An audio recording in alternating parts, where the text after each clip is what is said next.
Assalamualaikum warahmatullahi wabarakatuh. Salam sejahtera untuk kita semuanya. Setelah belajar tentang gaya listrik atau gaya listrik atau gaya kolom, maka materi selanjutnya dalam listrik statis adalah medan listrik.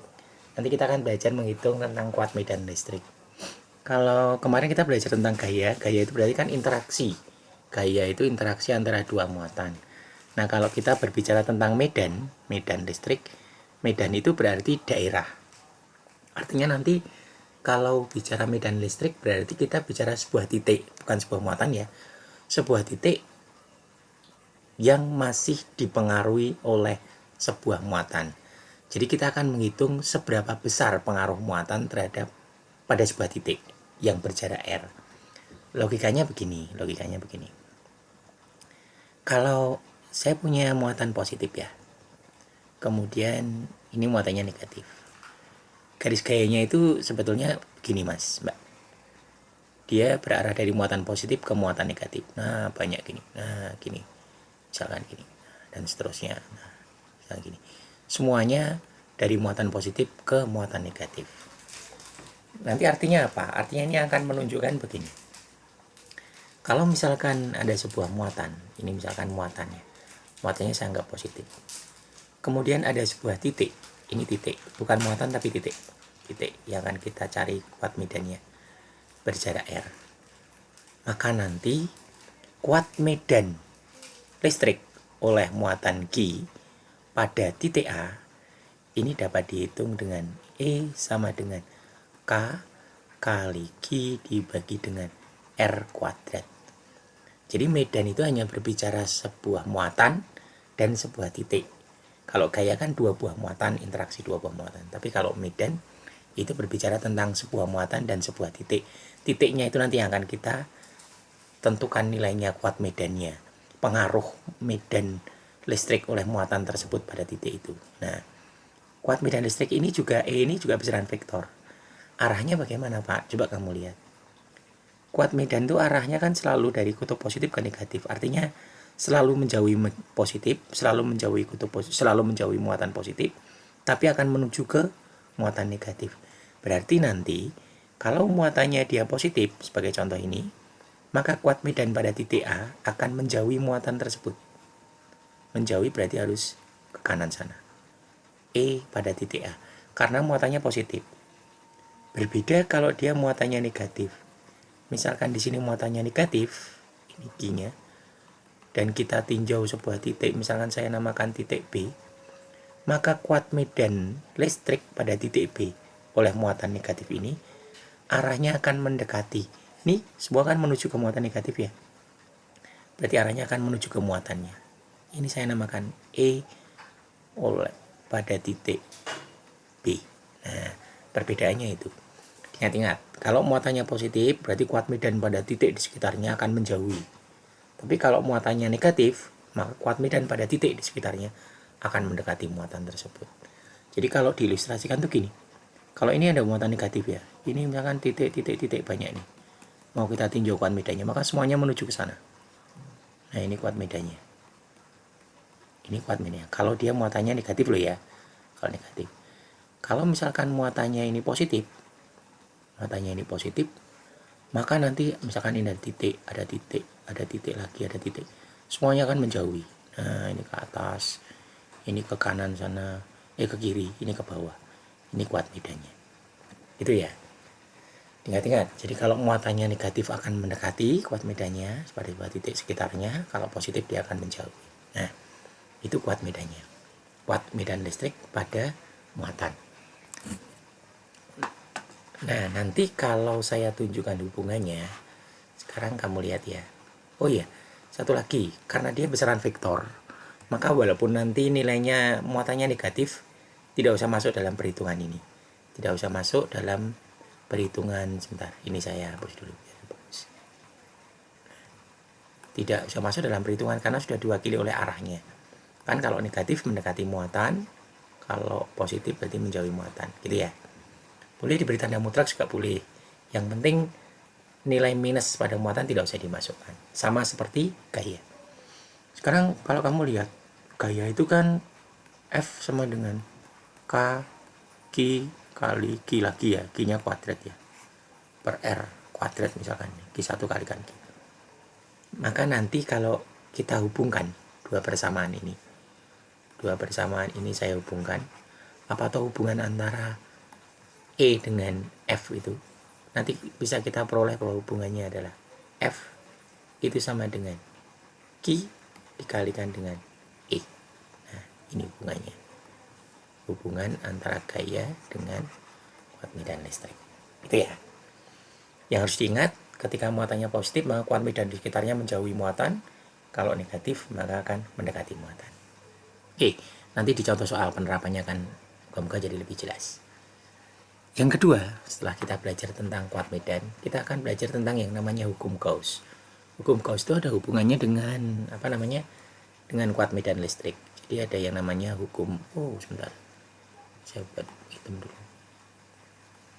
Hukum Gauss, ini penemunya ya si Gauss itu. Hukum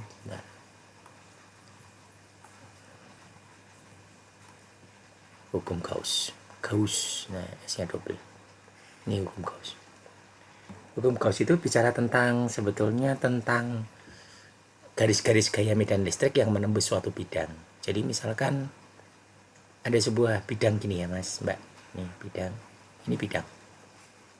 Bidang ini luasnya A. Kemudian dia punya garis normal. Garis normal itu apa toh? Masih ingat? Garis normal itu ada garis yang tegak lurus bidang. Ya. Maka ketika ada kuat medan listrik yang menembus bidang ini, dan nanti tidak hanya satu, maka akan terjadi rapat medan listrik. Rapat medan listrik itu disebut sebagai flux. Ini flux. Flux itu adalah rapat medan listrik yang menembus sebuah bidang, rapat medan listrik. Jadi yang kamu bayangkan gini, ini kan banyak sekali yang menembus. Mungkin banyak dari sini terus banyak. Nah, rapat itu artinya jumlah medan listrik persatuan luas, itu disebut flux. Nah, flux ini bisa dicari dengan persamaan E dikalikan A kali kosinus theta. Saya gambarkan ya, ini saya hapus dulu yang banyak ini. Coba ini saya hapus. Jadi kalau misalkan ada sebuah medan listrik menembus bidang seluas A dengan sudut apit theta, tapi ingat sudut apitnya dengan garis normal, tidak dengan bidang datarnya ya, tapi dengan garis normal, garis tegak lurusnya. Maka nanti flux itu sama dengan E dikalikan A kosinus theta. Saya kasih keterangan. Ini kuat medan listrik. Kemudian A ini luas bidangnya. Kemudian theta ini adalah sudut antara E dengan, nah ini yang harus kamu, normal bidang. Bukan dengan bidangnya lo ya, dengan normal bidang. Saya kasih garis merah biar gampang banget. Nah ini normal bidang. Itu flux listrik. Nah, flux itu sendiri sesuai hukum Gauss, flux itu sendiri juga bisa dicari dari ini, dari muatan dibagi dengan epsilon 0 permisivitas. Ini flux itu sendiri. Q itu muatan, E0 itu permitivitas udara yang waktu di hukum Coulomb untuk membahas K itu kita sudah pernah dibahas itu, yang nilainya 8,85 kali 10 pangkat min 12. Nah, ini flux bisa dicari juga dengan ini. Artinya nanti dua persamaan ini sama sebetulnya. Berarti nanti kita bisa dapat hubungan bahwa E kali A kosinus theta, ini cos ya, itu sama dengan Q per epsilon 0. Itu dari hukum Gauss. Nah, ini hubungannya.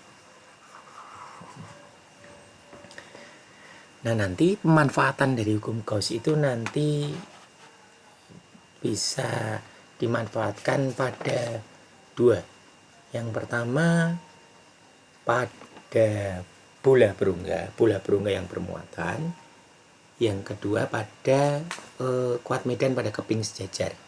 Sekarang saya bahas dulu tentang ini dulu. Kuat medan tapi pada bola berungga yang bermuatan. Ini penerapan hukum Gauss. Yang pertama, satu. Kuat medan listrik pada bola berungga yang bermuatan.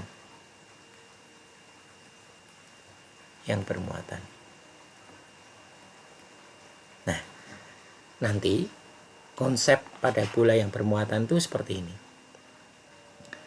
Jadi misalkan saya punya sebuah bola, kemudian ada muatannya. Muatan itu akan mengumpul di kulit-kulitnya gini. Misalkan ini muatan positif. Nah, seperti ini. Dia akan mengumpul pada muatan pada kulit-kulitnya seperti ini. Nah, ini. Pusatnya di sini. Nah, otomatis nanti kuat medan itu nanti pada pusat. Nih yang harus kamu ingat. E itu akan nilainya sama dengan 0 jika pada pusat bola atau di dalam bola. Nah, ini E-nya sama dengan 0. Tapi nanti E itu bisa dihitung dari K itu ya. K kalikan Q per R kuadrat. K kali Q per R kuadrat jika dia berada pada permukaan bola atau di luar bola.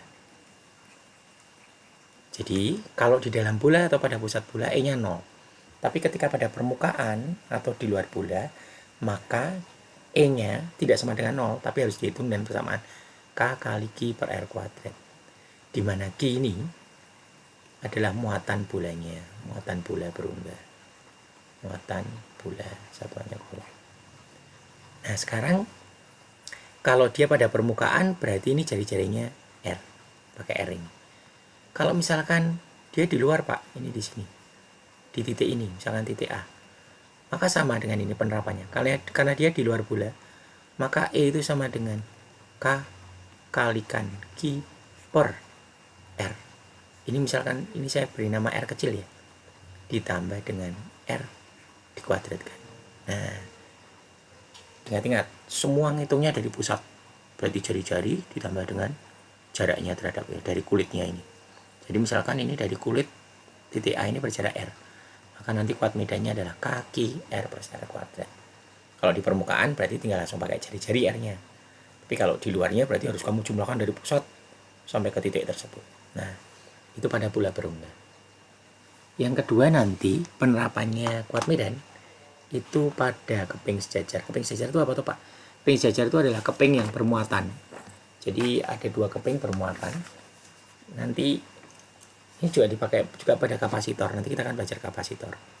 Jadi ilustrasinya gini. Ada 2 keping gini. Nih. Saya buat gini aja ya. Ini kutubnya positif muatannya. Ini negatif. Arah kuat medannya kan ke sana. Nih. Nah, ini. Nah, nanti kuat medannya pada 2 keping ini pada keping sejajar. E pada keping sejajar. Kuat medan pada keping sejajar. Nah, ini. Sebentar, berarti ini saya pindah ke sini.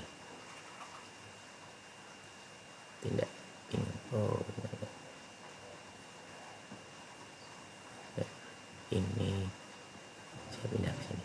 Nah, saya besar. Nah, ini. Nanti kuat medan pada keping sejajar itu bisa dicari dari ini. E sama dengan tau per epsilon 0. Tau itu apa? Tau itu sama dengan rapat muatan. Rapat muatan itu apa? Oh, bentar. Saya hapus dulu. Bentar. Saya kesalahan teknis. Bentar ya, Mas, Mbak. Saya hapus dulu.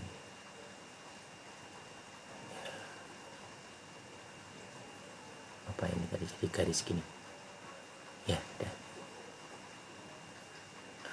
ya. Nah, kita lanjutkan. Ini rapat muatan. Rapat muatan itu dapat dicari dari Q per A. Q itu muatan, A itu adalah luas bidangnya atau luas keping. Maka nanti E itu juga bisa dicari dari Q per A kali epsilon. Ini untuk keping sejajar. A ini adalah luas kepingnya. Nah, ini luas keping. Bentar, ini saya pakai dulu. Saya hapus dulu ya, bentar. Biar tulisannya agak rapi. Nah, ya. Ini A kalikan N. Dah. Nah, berarti kita sudah dapat 3 persamaan. Yang ini untuk kuat medan listrik pada bola. Nah, yang ini pada keping sejajar. Yang pertama tadi kuat medan listrik pada sebuah titik dari muatan. Nah, itu dulu tentang teorinya. Setelah ini nanti akan kita bahas contoh soalnya, penerapannya kuat medan listrik ini pada soal-soal. Semoga jadi lebih paham. Terima kasih. Assalamualaikum warahmatullahi wabarakatuh.